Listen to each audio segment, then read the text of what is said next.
right. Good morning, good morning. Today is December 27th, 2024, and it is a Friday. On the economic calendar, we do not have any red folder news this morning, or just today in general. And keep in mind that it is the last day of the trading week. So, it is, we could, consolidate or something like that, but coming into the daily candle today, or like what the daily time frame is suggesting me today, is that notice how we have created this daily fair value gap here yesterday, right? So we didn't have a immediate rebalance. We did not have a immediate rebalance, nor did we have a strong candle closure. Coming into today, notice how where this daily candle closed on Thursday, right? So a fair value gap is created by 3 candles. Notice how the way we closed on Thursday, we closed below the second candle's high. This is where we closed here on Thursday, or yesterday at least. So the black line here, let me make this a better color. This green line is yesterday's close, right? And notice how we closed below this red line. ICT introduces the idea of, or he just talks about some fair value gaps being treated as a breakaway gap. Some fair value gaps could be rebalanced, right? In this case, this fair value gap that we created here could be rebalanced. The reason being, it's an objective reason. We closed below, in bullish conditions, in a bullish fair value gap, if we close below the second fair value gaps or second candle's high on the third candle, that means the fair value gap that we create could be rebalanced, right? So coming into today, I can anticipate for us to have, some sort of open high and then manipulate higher and then rebalance into this daily fair value gap here. Whether or not we respect this daily fair value gap or not is entirely up to prices. I don't really care what we do here. It's just the only thing that I can anticipate is for us to rebalance this inefficiency. This inefficiency, for me at least, is the daily objective. So after we rebalance this inefficiency, I no longer have a daily objective, right? I would then go on to the 4-hour time frame, the 8-hour time frame for more narrative. So that is it for the daily time frame. So this morning, I believe we did rebalance this inefficiency here on daily time frame. So after we complete the daily objective, right, I'm now going on to my 4-hour time frame, my 8-hour time frame for a better understanding, or I guess for another bias, right? So we haven't closed yet on this 4-hour candle and 8-hour candle, but based on those 2 time frames, if we close right now on those 2 candles, I can anticipate for us to take out that red line. So that red line is the 4-hour low and the 8-hour low. That is what I would have as my bias here coming into the morning. Once we close here on the 4-hour and 8-hour candle, we close in about like 25 or so minutes. So, just continue to be patient and just wait.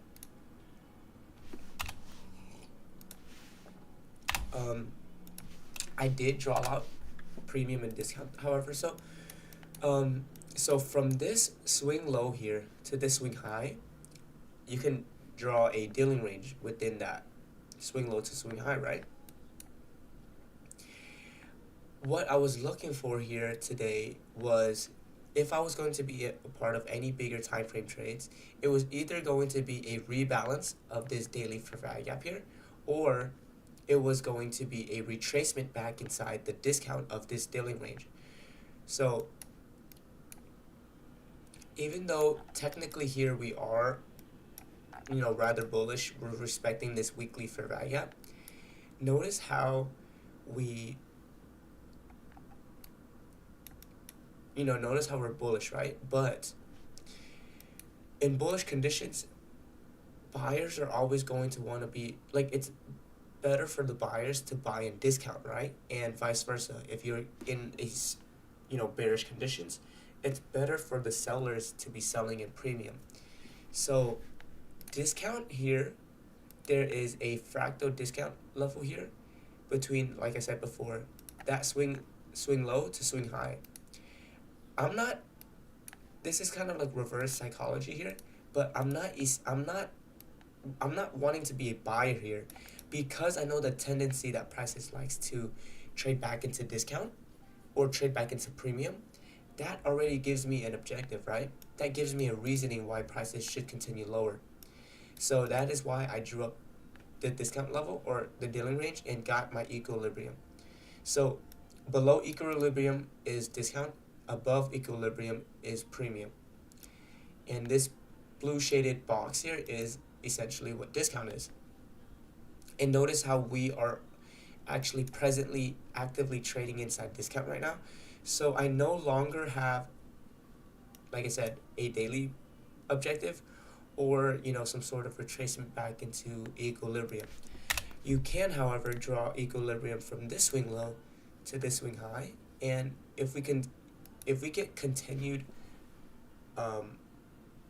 bearish pressure, you could target the discount level of that larger time frame dealing range from I guess the daily dealing range here. But we need to see continued bearish pressure or bearish price action for me to be targeting that equilibrium low yet, or the equilibrium level. But as of right now, like I said before, I'm gonna rely on the 4-hour time frame and 4 hour, 6 hour, 8 hour, 10 hour, 12 hour for my bias, because my daily objective has been completed already. But yeah, that's going to basically wrap it up for the daily outlook. And it's pretty simple. If you don't have a daily bias, or like I guess a current bias, then all you have to do is sit on your hands. It's pretty simple.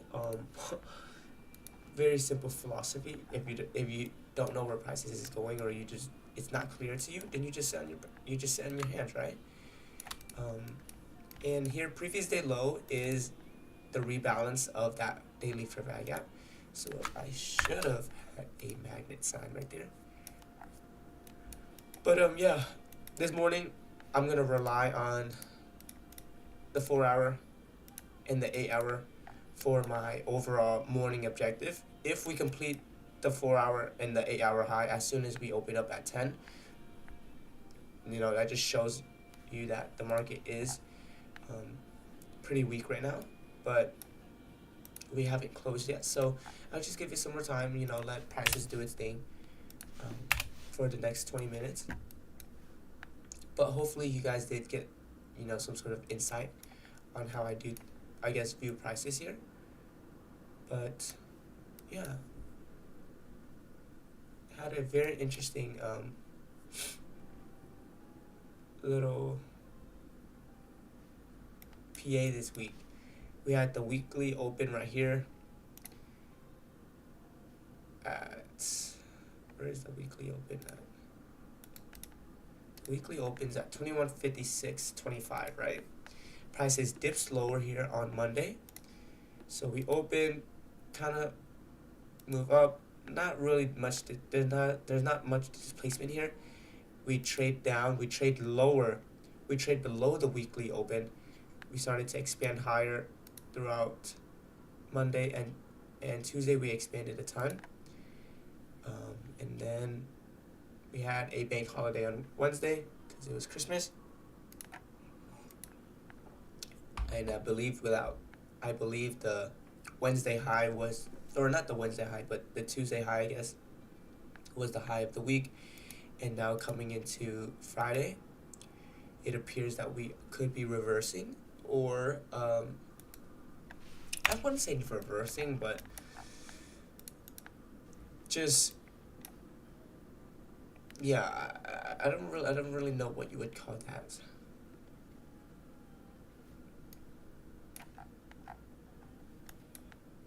Yeah, very, very interesting. I do believe that we did set the high of the week already on Tuesday. And let's see if Monday's low will maintain to be the low of the week. On ES here,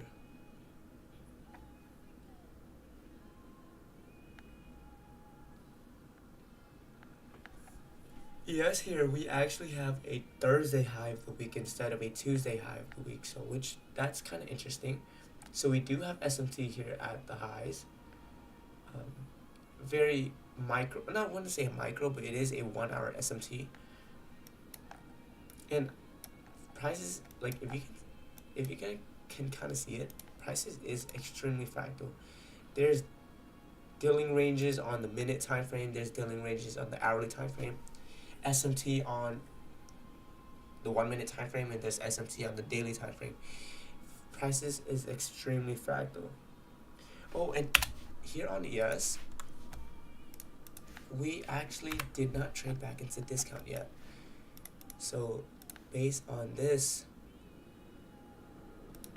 on ES's dealing range, we have yet retraced back inside equilibrium, or the discount level of its respective dealing range. So coming into this morning here on ES, if we can maintain a bearish candle closure here on the 4 hour and the 8 hour candle closure, I would try to target the equilibrium part, or the equilibrium level here on ES. But that all depends on if we can maintain that bearish closure here. But notice how, like I said here, same aspect here on ES as well. Daily time frame, we closed below the second candle's high, right? So that means this fair value gap that we created could be rebalanced, right? The keyword is could be, and more, confidence in that being treated as a breakaway gap, or I'm sorry, being a gap that gets rebalanced, is there's not much displacement here in this leg up. So, or in this leg up at least. There is, however, displacement on this side. But yeah, daily time frame, we already completed our daily objective. That daily fair value gap, like I said, would have been our daily bias or daily objective.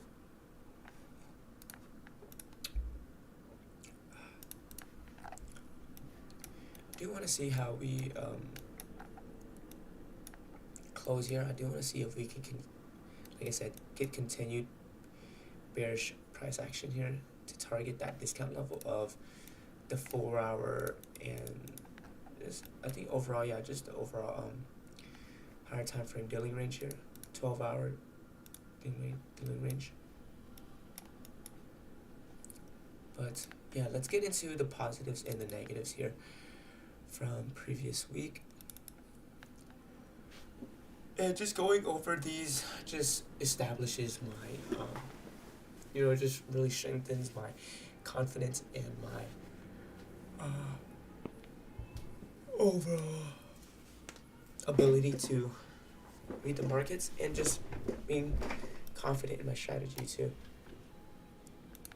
So no trades yet as of this week.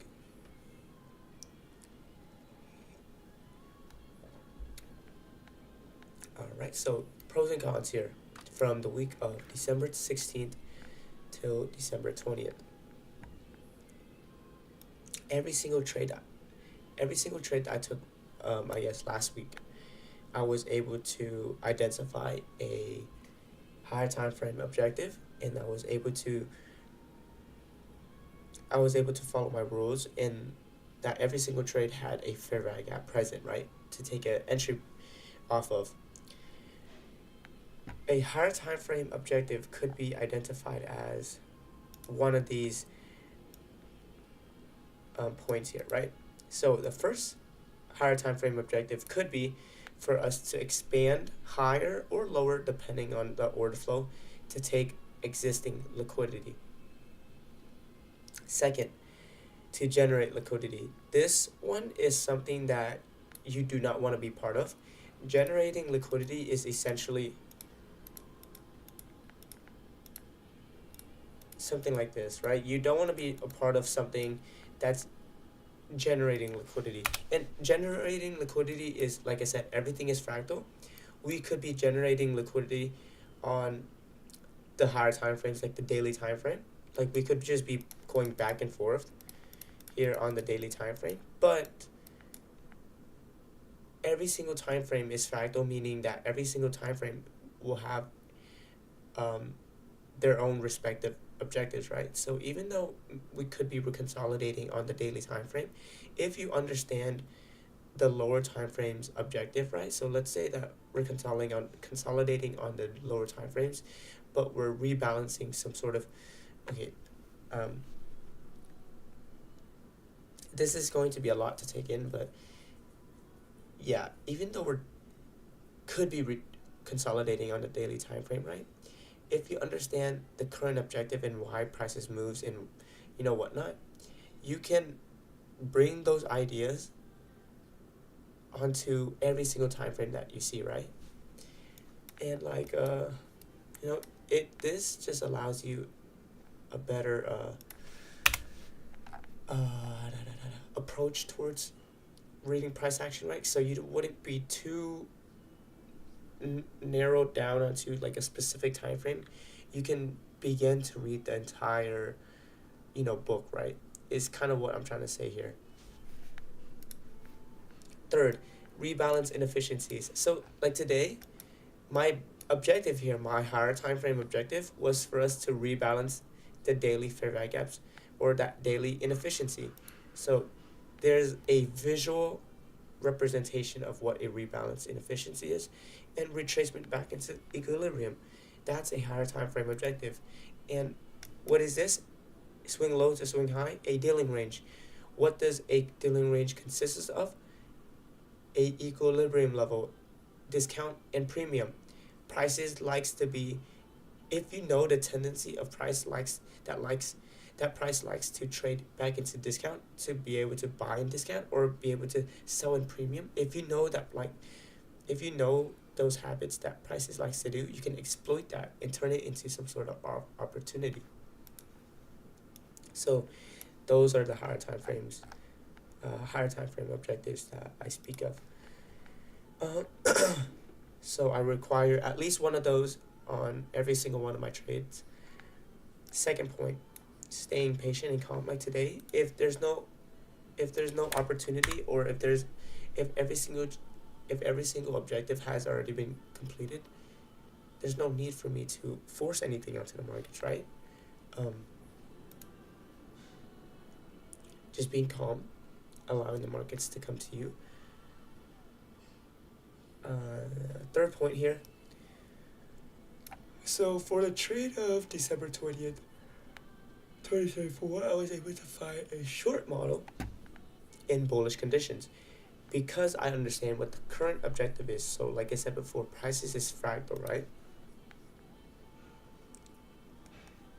So even if we're probably if you look at this on different time frame, or I guess the 2 hour time frame also suggests that we could be bullish if we respect this fair value gap, right? But so in this sense here, if you look at the charts as of right now, you could probably anticipate that we could be bullish, right? I would rather us be in bullish conditions right now, or I would rather favor the bulls in just based off of this picture. But the overall narrative is telling us that we could be trading higher. But the current objective, what is the current thing that prices wants to do in this exact moment, right? So with the way this 2 hour candle closed and the way this 2 hour fair value gap gets created, what did I say before? One of the higher time frame objectives is for us to rebalance an inefficiency, right? So I went into this trade with the idea that, hey, I know that we're going to rebalance this inefficiency. We could end up respecting this inefficiency if we continue to continue higher, or we can just disrespect it and continue lower. But the current objective here is that prices wants to rebalance the inefficiency. So with that in mind, even though I'm not too entirely sure that if we're going to respect this fair value gap or if we're going to disrespect this fair value gap, what I do know is that this fair value gap that got created should be rebalanced, right? So with that in mind, I have a higher time frame objective now. So now I want to find some sort of entry model, right? My entry model here on this specific trade was on the 15-minute time frame. And we find our model, what is a lower time frame respective to the 15-minute time frame to find some sort of entry pattern. The 1 minute, the 2 minute, the 3 minute, 4 minute, and 5 minute. And on the 1 minute time frame, there was a fair value gap. We ended up taking out the objective, and then bam. But yeah, as long as you know what prices wants to do at that current objective, and you know, and you can distinguish between different time frames, you can take a model. And notice one key thing about this trade is that I'm taking a short model, right? There's displacement.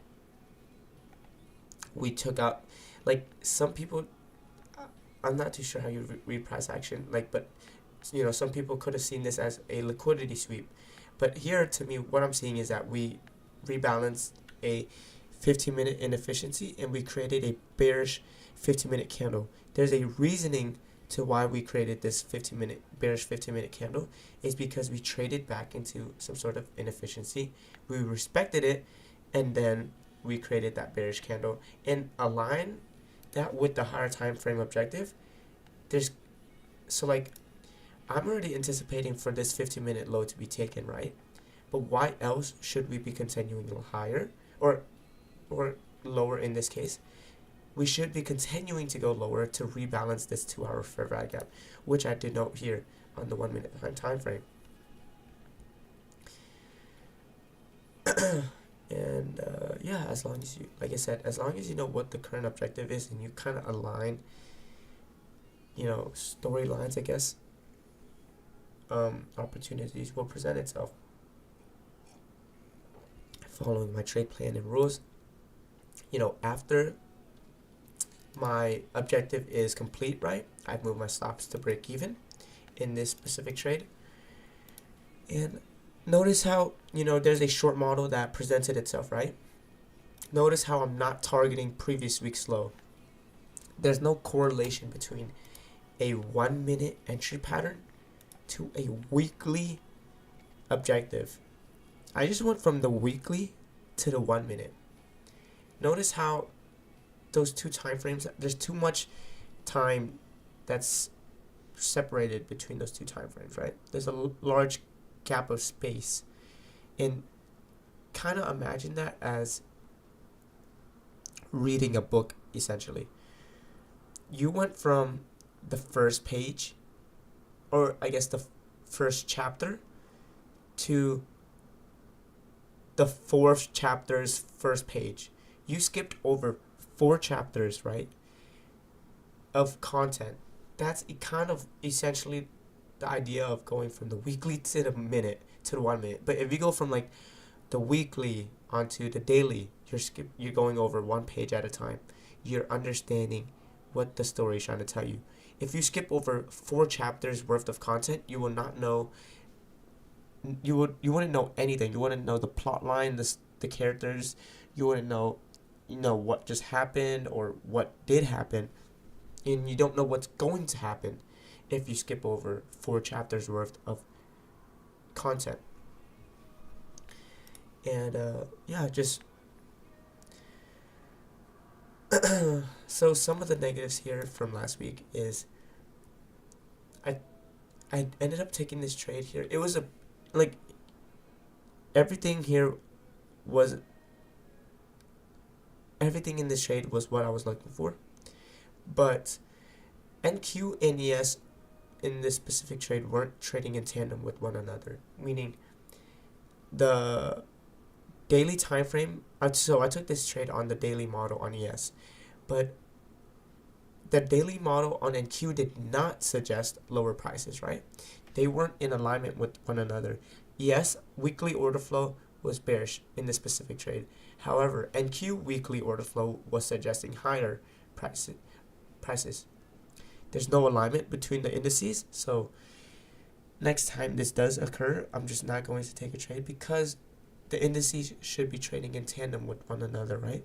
NQ and ES, they should be trading alongside. So if NQ is bullish, ES should be bullish, vice versa. So some of the improvements here are just taking consistent models, requiring a higher time frame objective, having a model, and having some sort of displacement, some sort of entry pattern for every single trade that you take, and align the time frames correctly. So like I said, weekly order flow, daily model, 4-hour entry pattern. That's reasonable, right? And you could, you don't have to follow these time frames. You could go from like the hourly order flow, 15-minute model, 1-minute entry pattern. That's reasonable. As long as you're, going over one page at a time, per se. Second point here. Pay close attention to my entry pattern. So could my entry pattern be treated as a breakaway gap, or could it be treated as a gap that gets rebalanced? And I'll show you, if there's an example of this, I'll go more into detail. But third thing is here, if the indices aren't trading in tandem with one another, if NQ is suggesting higher prices and ES is suggesting lower prices, I'm just not going to be a part of anything. I'm going to sit on my hands and wait until prices tells me that, hey, we're not being heavily manipulated right now. We're just, we're cruising by, and we're in alignment. Wait patiently, right? So if those conditions are present, if we're just in really bad conditions, or if a model doesn't present itself, you don't have to force anything. You don't dictate market movement, right? There's not a button next to you that you can tell prices to go up and up and up, or there's not a button that you can tell prices to go lower, right? All you can do is control. The only thing that you can control is this: setting up a model, framing some sort of okay, my stop loss is gonna be here, take profits here. That's the only thing that you can control, and you can control your strategy too. So those are the things that you're in control of, and those are the things that should only be on your mind. So your strategies allows you to take advantage of the market movement and turn it into some sort of opportunity. And with that wraps up the pros and cons, I guess, and some of the improvements here that I can work on coming into this week, or it's about to be the end, but yeah, finish off strong. But there's not much to say here.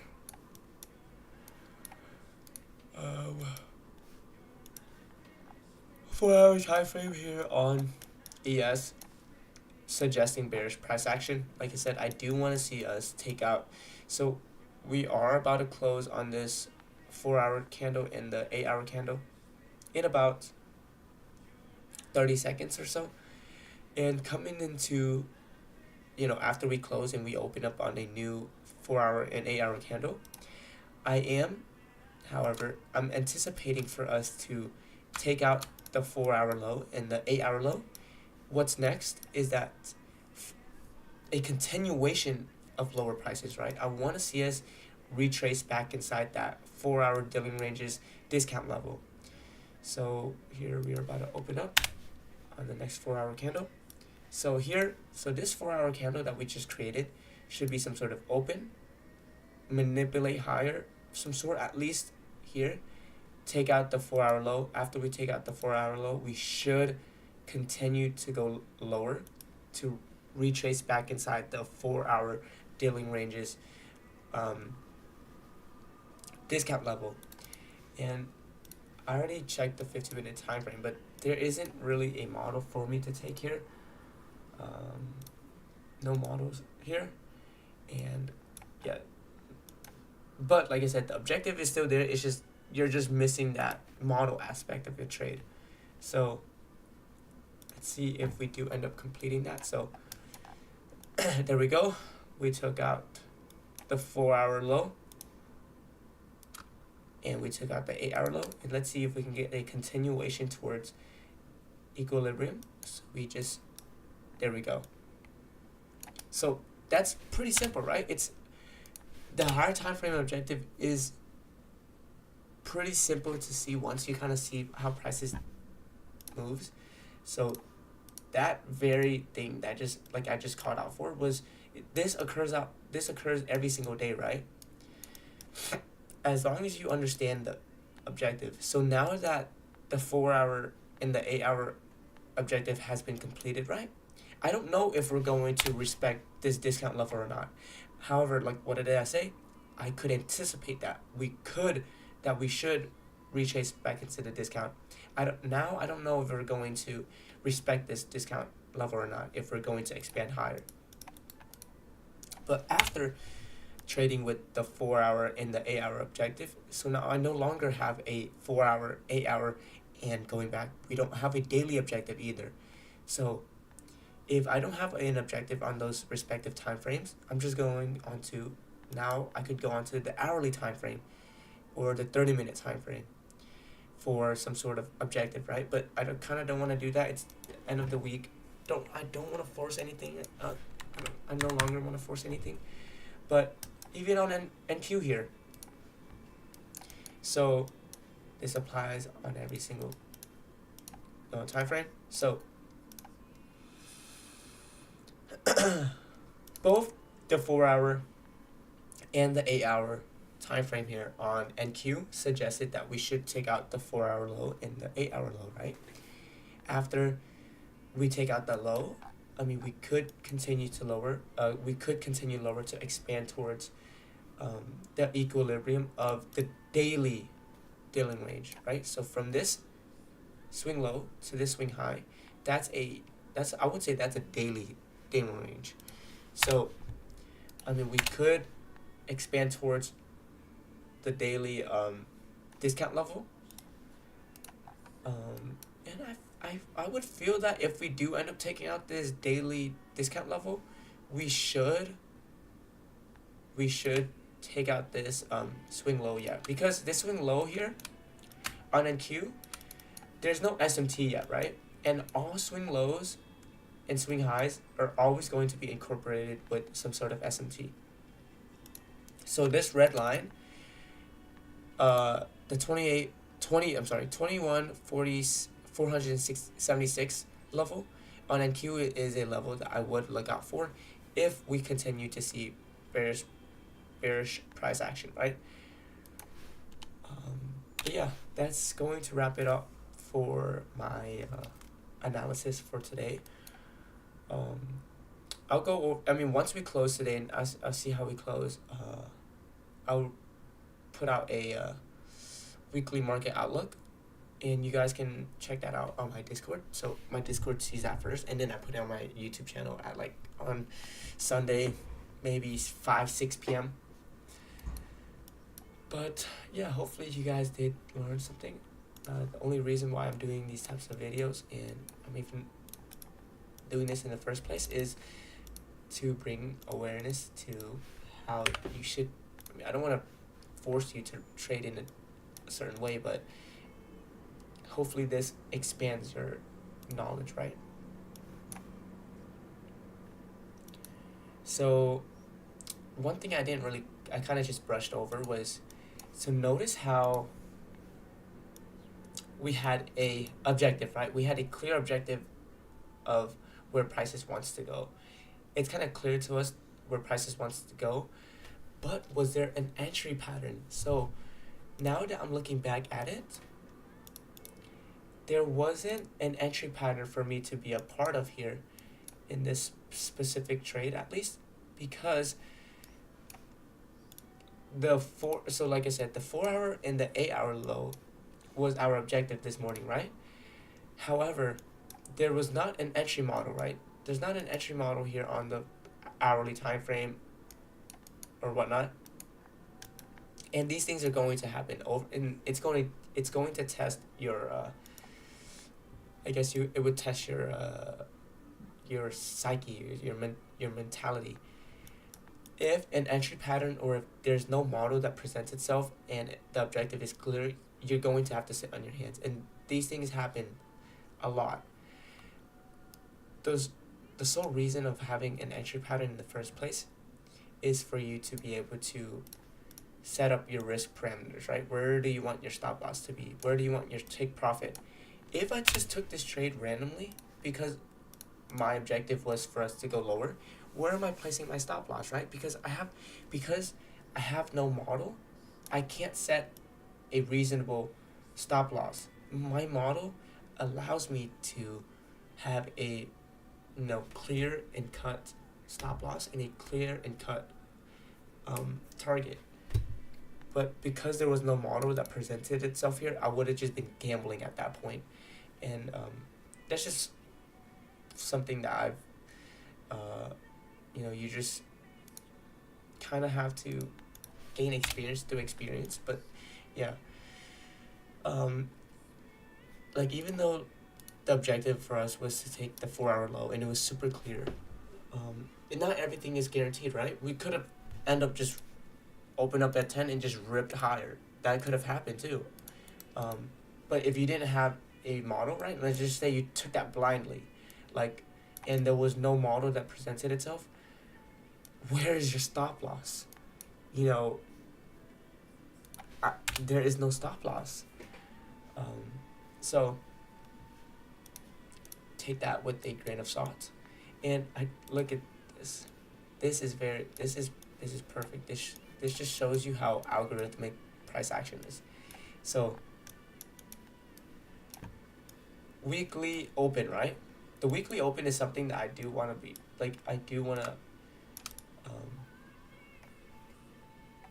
to bring your attention to. And look, prices dips, I don't know how, 566.75, low is 564. So we went past that weekly open by just like a tiny bit. Look at that. It's almost like it's so cool to me just seeing that happen so many times. But yeah, my objective here for the morning, like I said, it has been completed. However, on the 6 hour time frame, we do open up on a new 6 hour candle here in about 2 hours and apply that same way of thinking, right? Should we could take out, so let's just say this 6 hour candle closes right now. Your question is, should we take out this 6 hour low or should we take out the 6 hour high? And one way to kind of see this as objective as possible, is this blue line, is the blue line here closer to the red line or the green line? Visually looking at it, the blue line is closer to the red line. That just gives you a very easy objective. That means, okay, the next 6 hour candle should take out the 6 hour low. That's essentially what the blue line, red line, and green line mean. But like I said, if there's no model that presents itself, so be it. That means you just have to sit in your hands and just watch price action play out or not play out. And I think that's just gonna wrap it up for me today. There's not anything else I do want to touch over. Daily objective has been completed. 4 hour objective has been completed. 8 hour objective has been completed. I already went over my pros and cons with you guys, some of the improvements, and I went over basically everything I do want to talk about. So now I do want to go. This isn't trade related, I guess, but one of the big things in my Discord is that I advocate for, I advocate stoicism, right? Miyamoto Musashi, Vagabond.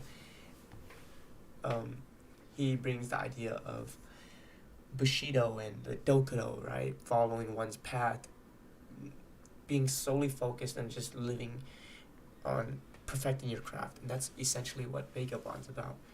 And growing as you're going on that path, right?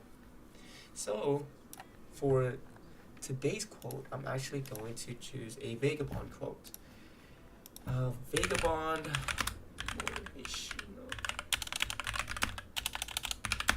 motivational quote. So I feel like, okay, let's just guess what ChatGPT is going to. It could give me a quote that says, something would preoccupied about the forest. If you're too preoccupied with the forest, you're going to miss out on the tree. So let's see what it gives me. Vagabond. Wait. Vagabond is not lost. They are simply Vagabond. And then Vagabond.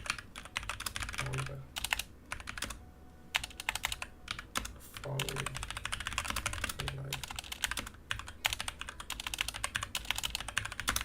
Miyamoto.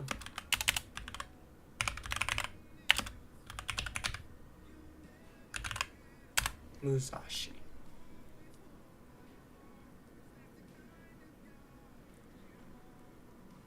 Yep. Miyamoto Musashi. Okay. Perfection is not in victory, but in striving endlessly, cutting through fear and doubt to forge yourself into something greater. Like Musashi's journey, success isn't defined by individual battles, but by relentless pursuit of improvement. Oh yeah, and this is very, like, this is super true because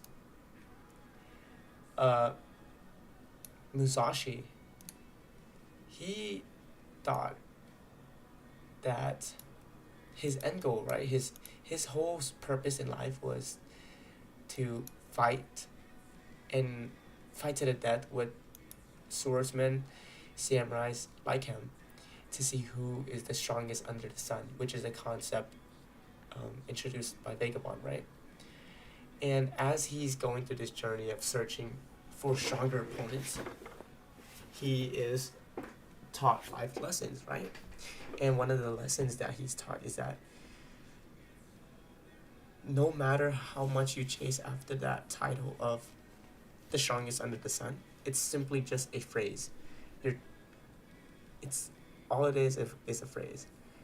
And there's more to life than just fighting and killing, right? And he learns this through his journey. It's a super cool book.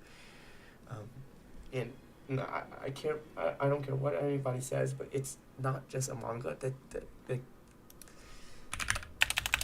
This book is a lifestyle. This book is a lifestyle. I would recommend it.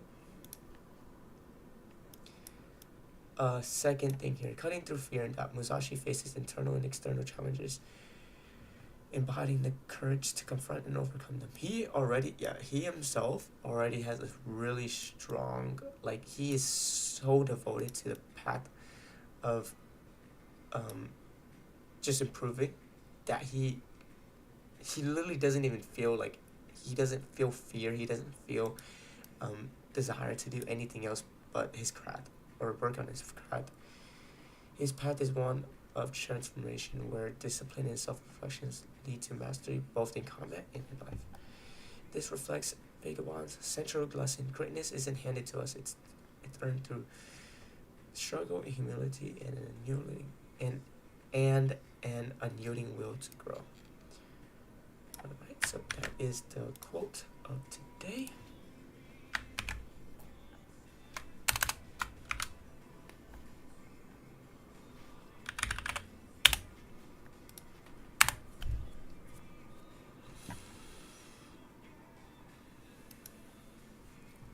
right. Thank you guys so much for watching today's live stream, and I will probably be back on Monday. And until next